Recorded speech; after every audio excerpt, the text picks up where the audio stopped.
very much, Bob. We now have a question for Shakira from Ileana Sog from MTV, please.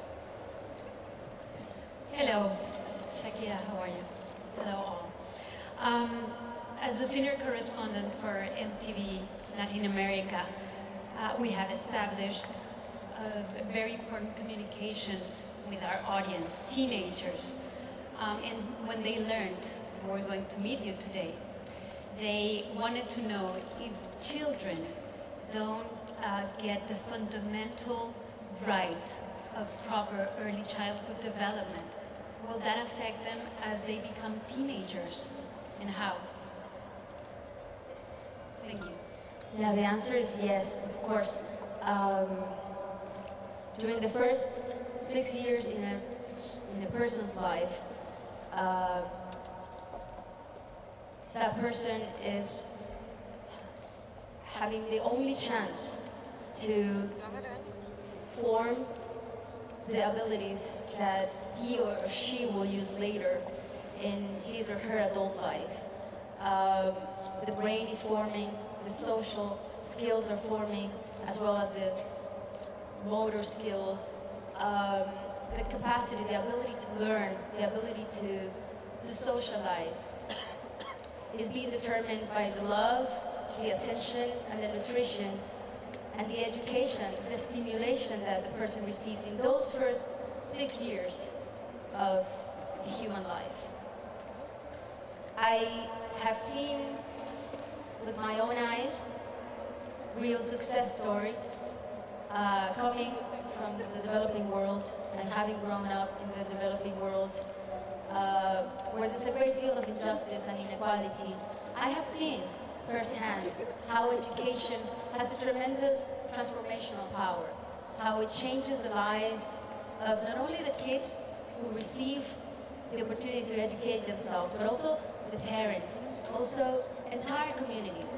In Colombia, 70% of the kids who attend our barefoot schools are internally displaced kids.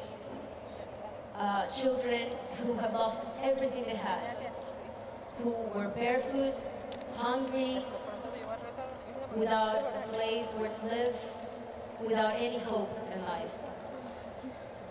And we have seen that through an education, these kids can actually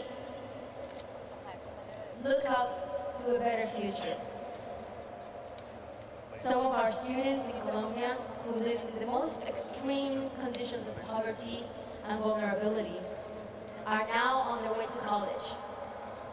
And these are kids who were so vulnerable and so exposed to violence that they almost didn't have any chance to survive, to thrive, to succeed in life, to do something productive with their lives. But that can be changed. And that can be changed through education.